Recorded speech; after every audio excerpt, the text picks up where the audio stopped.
విస్తరించి ఓడను తేల చేసినందున అది భూమి మీద నుండి పైకి లేచెను. జలములు భూమి మీద ప్రచండముగా ఓడ నీళ్ళ మీద నడిచెను. ఆ ప్రచండ జలములు భూమి మీద అత్యధికముగా ప్రబలినందున ఆకాశమంతటి క్రిందనున్న గొప్ప పర్వతములన్నీ మునిగిపోయెను. మొదటి నుంచి కూడా 4 వచనం 5 వచనాల వరకు చదువుతారు. యెహోవా ఈ తరము వారిలో నీవే నా ఎదుట నీతిమంతుడవై ఉండుట చూచితిని గనక నీవును నీ ఇంటి వారును ఓడలో ఎవరిని ప్రవేశించమని చెప్పి దేవుని వాక్యం తెలియపరుస్తుంది. నీవును నీ ఇంటి వారును ఎవరికి చెప్పిండు? దేవుడు నోహావుకు చెప్పాడు. ఈరోజు మనతో కూడా చెప్తూ ఉన్నాడు, నేనును నా ఇంటి వారును ఏం చేయాలి? ఆనాడేమో పడవలో ప్రయాణం చేసిండ్రు, జలపలయం రాబోతుంది కదా, కాబట్టి నీతిమంతుడిగా నోహవు గారు ఉన్నారు కాబట్టి నీవును నీ కుటుంబమును ఆ ఓడలోకి ప్రవేశించమని చెప్పి దేవుడు ఆజ్ఞ ఇచ్చి ఉన్నాడు, సెలవిచ్చి ఉన్నాడు. ఈరోజు మనతో మాట్లాడుతున్నాడు. యేసు ప్రభు అని నోటితో ఒప్పుకొని మారు మనసు పొంది హృదయమందు విశ్వసించి నోటితో ఒప్పుకొని మరణం వరకు నమ్మకంగా ఉండడము ఈనాడున్నటువంటి ప్రణాళిక. ఆనాడున్నటువంటి ప్రణాళికలనేమో నోహవు గారి కాలాన్ని బట్టి పరిస్థితులను బట్టి దేవుడు ఒక ఓడను తయారు చేసిండు. చాలామంది రావాలని కోరుకుంటాడు దేవుడు, కానీ ఎంతమంది వచ్చిండ్రు? 8 మంది మాత్రం వచ్చారు. ఓకే, దేవునికి స్తోత్రం. ఆ 8 మంది అయినా ఓడలో ప్రయాణం చేసిండ్రు. అందులో తండ్రి ఉన్నాడు, తల్లి ఉన్నది, అత్త ఉన్నది, మామ ఉన్నది. అంటే అత్త మామలు 3 కోడళ్లకు, తల్లి తండ్రి 3 కుమారులకు ఉంది. ఈ ప్రణాళిక ఉంది. అంటే ఎన్ని రోజులు ఈ ప్రయాణం జరిగింది? 40 రాత్రులు 40 పగళ్ళు. ఈ యొక్క జర్నీ 24 గంటలు 24 గంటల లెక్కల 40 రోజులు ప్రయాణము సాగి. ఆ 40 రోజుల్లో అక్కడ ఉన్నటువంటి జలపలయంలో చాలామంది అక్కడున్న ప్రజలందరూ కూడా ఏమైనరు? క్షేమంగా ఉన్నారా? అందరూ చనిపోయి ఉన్నారు. అందరూ దేవుని మాట విననటువంటి వాళ్ళు చనిపోయి ఉన్నారు. ఆ చనిపోయిన వ్యక్తులు మరి నరకానికి పోతారా, పరదేశనకు పోతారా? నరకానికి. దేవుని మాటను విననటువంటి వారికి తప్పకుండా నరకానికి పోతారు. ఆది కాండంలో ఈ 40 రోజులకు సంబంధించినటువంటి వచనాన్ని ఎందుకొరకు దేవుడు ఉద్దేశాన్ని మనకు ఎంపిక చేసి పెట్టి ఉన్నాడో ఆ 40 రోజుల గురించినటువంటి విషయాలను ఈరోజు మనం జ్ఞాపకం చేసుకుందాం. 4వ వచనం చదువుతండి. ఎందుకనగా ఇంకను 7 దినములను నేను 40 పగులను 40 రాత్రులను భూమి మీద వర్షము కురిపించి నేను చేసిన సమస్త జీవరాశులను భూమి మీద ఉండకుండా తుడిచివేయుదునని నోహవుతో చెప్పెను. తనకు యెహోవా ఆజ్ఞాపించిన ప్రకారము నోహవు యావత్తు చేశాడు. నోహవు యావత్తు ఏం చేసిండమ్మా? దేవుడు చెప్పిన మాట ప్రకారంగా ఆయన చేసి ఉన్నాడు. మరి ఇప్పుడు మనమైతే దేవుడు చెప్పిన మాటను మనం చేస్తామా, మనకిష్టమైనటువంటి మాటను మనం చేస్తామా అని అంటే ఎక్కువగా మనకు నచ్చినటువంటి పనిని మనం చేస్తాం. దేవుడు చెప్పినటువంటి పనిని మనం చేయడానికి కొంచెం ఆలోచన చేస్తాం, కానీ మనకు ఇష్టమైనటువంటి పనిని చేయడానికి ఇష్టపడుతూ ఉంటాం. అందుకనకే నోహవు గారు నీతిమంతునిగా ఎంపిక కాబడ్డాడు. మనము నీతిమంతుల జాబితాలో ఉండాలి అని అంటే పరిశుద్ధ లేఖనాన్ని మనం ఆధారం చేసుకొని దేవుని చిత్తమేందో అది గ్రహించేటటువంటి కుమారులుగా కుమార్తెలుగా మనము ఉండాలి. ఆది కాండము 8వ అధ్యాయము 6వ వచనాన్ని చూద్దాం. 40 దినములైన తర్వాత నోహావు తాను చేసిన ఓడ కిటికీ తీసి ఒక కాకిని వెలుపలకు పోయి విడిచెను. అది బయటికి వెళ్ళి భూమి మీద నుండి నీళ్లు ఇంకిపోవు వరకు ఇటు అటు తిరుగుచుండెను. ఇక్కడ ఏం చేసింది? ఒక కాకిని మొట్టమొదట నోహవు గారు ఏం చేసిండ్రమ్మా? ఒక కాకిని బయటికి పంపించిండు. ఎందుకొరకు బయటికి పంపించిండు? నీళ్లు ఇంకినవా లేవా అనేటటువంటి విషయం కొరకు నోహవు గారు ఒక కాకిని మొదట పంపించి ఉన్నాడు. నోహవు గారు ఆ కాకిని పంపించినప్పుడు ఆ కాకి ఏం చేసిందమ్మా? ఇటు అటు తిరుగులాడుతూ ఉంది, ఇటు అటు తిరుగులాడుతూ ఉంది. దాని ఉద్దేశం ఏముంది? ఏముందమ్మా దాని ఉద్దేశము? కాకికున్న ఉద్దేశం ఏమై ఉన్నది? బయటికి పంపించడానికి కారణమేంది? నీళ్ళు ఇంకినవా లేదా, ఎలా ఉందో వాతావరణం చూసుకొని నీవు లోపలికి రా అని చెప్పి మళ్ళీ కాకిని పంపించాడు. కాకిని పంపిస్తే కాకి తిరిగి రావాలన్నా రాకూడదా? మొట్టమొదట కాకి నోహవు గారి మాట వినలే, ఇటు అటు తిరుగుతూ ఉంది. ఏంది అంటే ఆహారం పడి ఉంది. కాకి ఏం పడ్డది? ఆహారం పడి ఉంది. మనుషులు, జంతువులు, అనేకమైనటువంటి కళేబరాలన్నీ కూడా పడి ఉన్నాయి. ఆహారం సమృద్ధిగా నాకు లభించిందని చెప్పి కాకి ఏం చేసింది? ఇటు అటు తిరుగులాడుతూ ఉన్నది. చౌతల్లి అన్నమాట. మరియు నీళ్లు నేల మీద నుండి తగ్గినదో లేదో చూచుటకు అతడు తన యొద్ద నుండి నల్ల పావురం ఒకటి వెలుపలకు పోవిడిచెను. నీళ్లు భూమి అంతటి మీద నున్నందున తన అరకాలు నిలుపుటకు దానికి స్థలము దొరకలేదు గనక ఓడలోనున్న అతని యొద్దకు తిరిగి వచ్చెను. అప్పుడు అతడు చేయి చాపి దాన్ని పట్టుకొని ఓడలోనికి తీసుకొనెను. అతడు మరి 7 దినములు తాలి మరల ఆ నల్ల పావురమును ఓడలో నుండి వెలుపలకు విడిచెను. సాయంకాలంన అది అతని యొద్దకు వచ్చినప్పుడు త్రుంచబడిన ఒలివ చెట్టు ఆకు దాని నోట నుండెను. త్రుంచబడినటువంటి ఆకు, ఒలివ ఆకు దాని నోట నున్నది. అంటే అర్థం ఏముంది? నీళ్లు ఇంకిపోయి ఉన్నవి, నీళ్లు ఇంకిపోయి ఉన్నవి. నోహవు గారు ఏ పావురాన్ని పంపించిండమ్మా? నల్ల పావురాన్ని. మనము ఎక్కువగా పరిశుద్ధ గ్రంథంలో ఎక్కడైనా మనం పావురాలను మనం చూసినప్పుడు ఏ పావురం ఉంటుందమ్మా? తెల్ల పావురం ఉంటుంది. నోహవు గారు పంపించింది నల్ల పావురము. మనము చూసేటటువంటిది, మనం ఇష్టపడేటటువంటి పావురం దేన్ని ఇష్టపడతాము? తెల్ల పావురాన్ని ఇష్టపడతాం. మొట్టమొదట నల్ల కాకిని పంపించాడు. కాకి కూడా నల్లదే పంపించాడు. తర్వాత పావురాన్ని కూడా నల్ల పావురాన్నే పంపించాడు. కానీ కాకికి పావురానికి ఉన్నటువంటి తేడా ఏందమ్మా? కాకికి పావురానికి ఉన్న తేడా ఏముంది? కాకేమో అటే వెళ్ళిపోయింది, పావురమేమో మళ్ళీ వచ్చింది.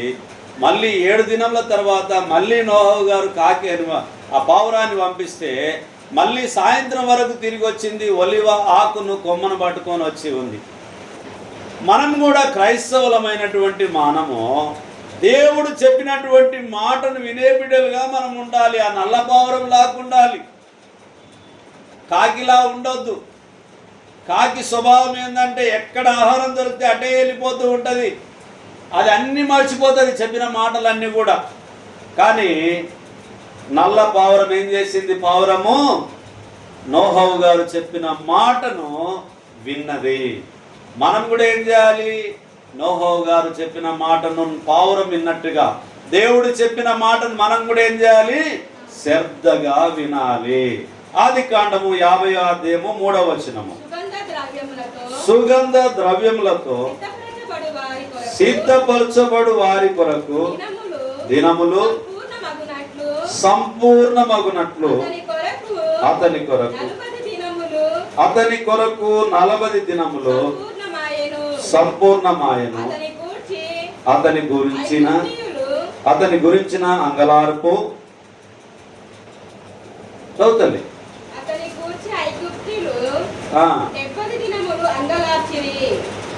అతని కూర్చిన అంగలార్పు దినములు గడిచిన తరువాత యోసేపు ఫరో ఇంటి వారితో మాట్లాడి, మీ కటాక్షము నా మీద ఉన్న ఎడల మీరు అనుగ్రహించి నా మనవి ఫరో చెవిని వేసి, నా తండ్రి నా చేత ప్రమాణము చేయించి, ఇదిగో నేను చనిపోవచ్చున్నాను, కానానులో నా నిమిత్తము సమాధి త్రవించుతిని గదా, అందులోనే నన్ను పాతి పెట్టవలెనని చెప్పాను. కాబట్టి సెలవైతే నేనక్కడికి వెళ్ళి నా తండ్రిని పాతి పెట్టి మరల వచ్చేదనని చెప్పుడనెను.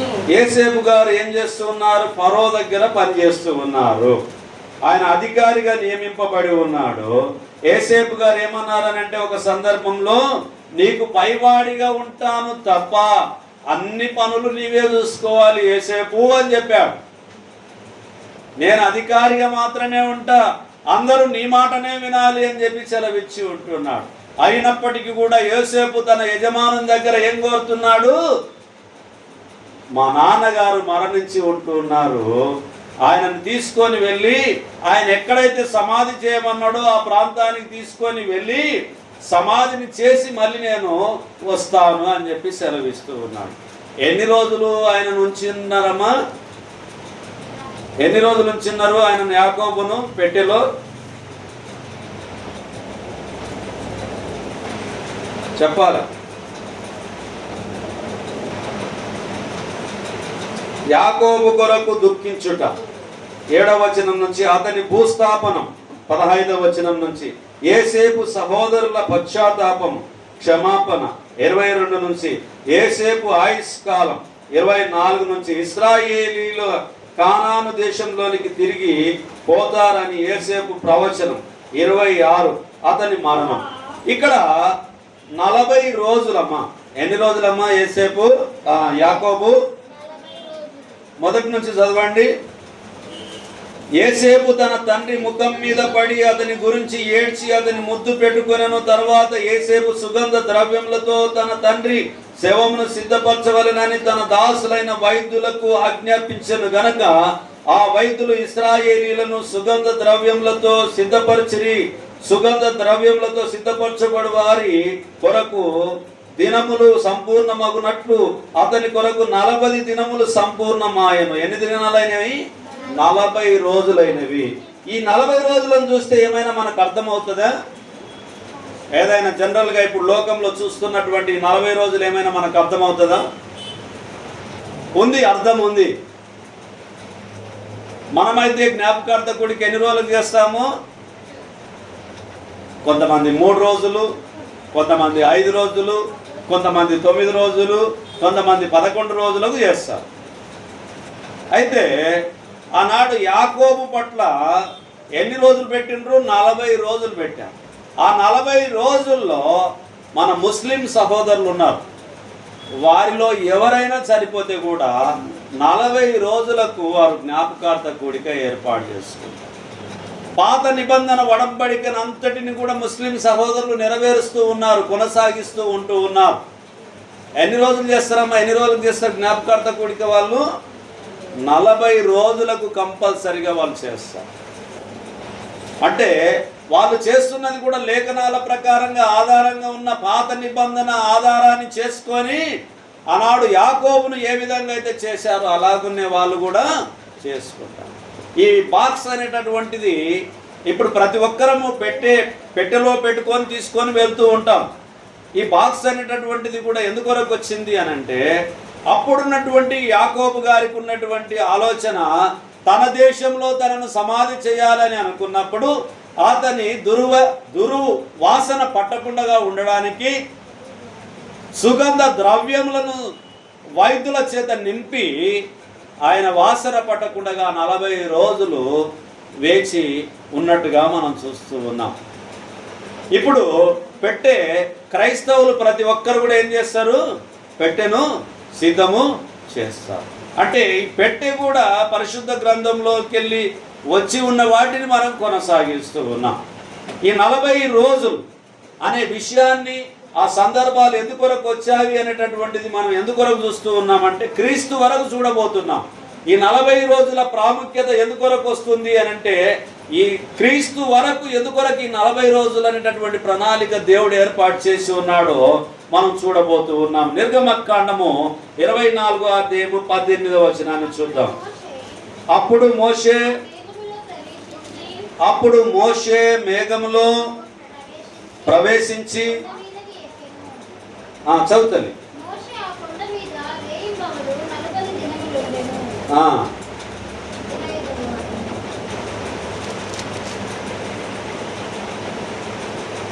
నిర్గమకాండము 24వ అధ్యాయము 18వ వచనం. అప్పుడు మోషే ఆ మేఘములలో ప్రవేశించి కొండ మీదకి ఎక్కెను. మోషే ఆ కొండ మీద రేయింబవలు 40 దినములు ఉండెను. ఎందుకొరకు ఉన్నాడు ఈ 40 దినములు? 12 నుంచి చూద్దాం. అప్పుడు యెహోవా మోషేతో ఇట్లని, నీవు కొండ ఎక్కి నా యొద్దకు వచ్చి అచ్చట నుండుము. నీవు వారికి బోధించినట్లు నేను రాసిన ఆజ్ఞలను, ధర్మశాస్త్రమును రాతి పలకలను నీకు ఇచ్చేదనగా, మోషయు అతని పరిచారకుడైన యెహోషువయు లేచిరి. మోషే దేవుని కొండ మీదకి ఎక్కెను. అతడు పెద్దలను చూచి, మేము మీ యొద్దకు వచ్చు వరకు ఇక్కడనే ఉండుడి. ఇదిగో అహరోనును ఊరును మీతో ఉన్నారు. ఎవరికైనాను వ్యాజ్యమున్న ఎడల వారి యొద్దకు వెళ్ళవచ్చునని వారితో చెప్పెను. మోషే కొండ మీదకి ఎక్కినప్పుడు ఆ మేఘము కొండను కమ్మెను. యెహోవా మహిమ సినాయి కొండ మీద నిలిచెను. మేఘము 6 దినములు దాచి దాన్ని కమ్ముకొనెను. 7వ దినమున ఆయన మేఘములలో నుండి మోషేను పిలిచినప్పుడు యెహోవా మహిమ కొండ శిఖరము మీద దహించు అగ్ని వలె ఇశ్రాయేలీల కన్నులకు కనబడెను. అప్పుడు మోషే ఆ మేఘములలో ప్రవేశించి కొండ మీదకి ఎక్కెను. మోషే ఆ కొండ మీద రేయింబవలు 40 దినములుండెను. దేవుడు ఒక ప్రణాళిక, రాతి పలకల మీద దేవుని ఇచ్చేటటువంటి ఆజ్ఞల కొరకు ఎన్ని రోజులు ఉన్నాడు మోషే గారు? 40. నోహవు గారు ఎన్ని రోజులు ఉన్నారు జలపలయంలో? 40 రోజులు. యాకోబు గారు తన చనిపోయిన తర్వాత ఎన్ని రోజులైనను బాక్సులో పెట్టారు? 40 రోజులు. ఇప్పుడు మోషే గారు కొండ మీద 40 రాత్రులు 40 పగలు. ఈ 40 రాత్రులు 40 పగళ్ళు, 40 రాత్రులు 40 పగళ్ళు అనేటటువంటి ప్రణాళిక ఆది కాండం నుంచి క్రీస్తు వరకు, ప్రకటన గ్రంథం వరకు దేవుని ప్రణాళిక. ఎందుకో ఏమో మనల్ని ఆ 40 అనేటటువంటి వాటి వైపు ఈరోజు మనము చూస్తూ ఉన్నాం. నిర్గమకాండము మళ్ళీ 34వ అధ్యాయాన్ని చూద్దాము.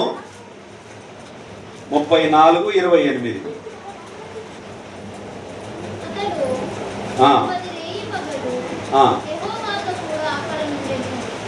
అతడు 40 రేయింబగళ్ళు యెహోవాతో కూడా అక్కడ నుండెను. అతడు భోజనము చేయలేదు, నీళ్లు త్రాగలేదు. అంతలో ఆయన నిబంధన వాక్యములను అనగా 10 ఆజ్ఞలను ఆ పలకల మీద రాసెను. ఇక్కడికి చూస్తే ఎన్ని రోజులు ఆయన ఉన్నాడు? 40 రాత్రులు 40 పగళ్ళు. ఏమైనా తిన్నాడమ్మా ఆహారము? ఏమీ తినలేదు. మనం ఉపవాసం ఉంటే ఈ ఉపవాసము సందర్భంలో 40 రోజులు ఉపవాసం ఉండాలని మనం ఆలోచన చేస్తే ఈ 40 రోజుల్లో ఒక్క రోజు ఉపవాసం ఉన్న వాళ్ళు, కొన్ని రోజులు ఉపవాసం ఉన్న వాళ్ళు ఎవరైనా నన్ను గుర్తిస్తే బాగుండే నేను ఉపవాసం ఉండా అన్నట్టుగానే వాళ్ళ ముఖం ఎట్లుంటుందని అంటే చాలా నీరసంగా అయిపోతూ ఉంటుంది. అంటే మనలో ఏమి లేదు, దేవుని మీద భక్తి తక్కువగా ఉంది. దేవుని మీద భక్తి మనకు ఎంత ఉంది అని అంటే చాలా తక్కువగా ఉంది. దేవుని మీద ఆధారపడేటటువంటి వాళ్ళైతే మోషే గారి వల్ల, నోహవు గారు అయితే భుజించుకుంటూ ఉన్నాడు ఆయన 40 రోజులు 40 రాత్రులు. ఎందుకనంటే ఆయన ఆహారాన్ని సిద్ధం చేసుకొని ఉన్నాడు. మోషే గారు అయితే 40 రాత్రులు 40 పగళ్ళు రాతి పలకల మీద ఆ 10 ఆజ్ఞలు తీసుకొని రావడానికి దేవుని ప్రణాళిక ప్రకారంగా ఆహారం పుచ్చుకోకుండా ఉన్నాడు. ఒకవేళ నేనుండి అమ్మా మీరు 40 రోజులు ఉండండి, ఏమి తినొద్దండి, ఏమి తాగొద్దండి అని అంటే మీరేమనుకుంటారు? భక్తి పరులైనటువంటి వాళ్ళు అయితేనేమో సార్ వాక్యం మస్తు చెప్తుంది కానీ మేము ఉండలేము అని చెప్పి అనుకుంటాం. మరి 40 రోజులు అంటే 7 ఉండగలుగుతాం సార్, రాత్రిపూట అంటే ఉండగలుగుతాం కానీ లేదంటే పగటిపూట అంటే ఉండగలుగుతాం కానీ 12 గంటలు ఉండగలుగుతాం కానీ 24 గంటలు ఉండాలంటే మాకు సాధ్యం కాదు అని అంటారు. కానీ మన భారతదేశంలో ఈ తెలంగాణ అంటే ఆంధ్రప్రదేశ్ ఏర్పాటు కావడానికి పొట్టి శ్రీరాములు గారు కూడా ఎన్ని రోజులు ఉన్నాడమ్మా ఆయన దీక్ష? 40 రోజులు ఉన్నాడు. ఎన్ని రోజులు ఉన్నాడమ్మా? 40 రోజులు. 40 రోజులేనమ్మా, ఇంకేమైనా ఎక్కువ ఉన్నది? 40 రోజులు.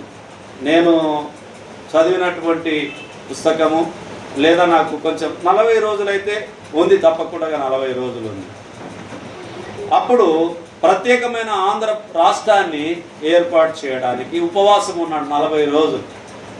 ఆంధ్రప్రదేశ్ను అప్పుడు తమిళనాడులో లింక్ అయి ఉన్నటువంటి ఆంధ్రప్రదేశ్ను ఏర్పాటు చేసినటువంటి విషయాన్ని ప్రకటించినటువంటి ఆ ప్రకటన వినకుండానే ఆయన మరణము పొందింది పొట్టి శ్రీరాములు గారు. అంటే ఒక మనిషి దీక్షలో ఉంటే ఉండగలుగుతాడు, ఒక మనిషి భక్తిలో ఉంటే ఉండగలుగుతాడు, భక్తి లేకపోతే దీక్షలో ఉండలేడు.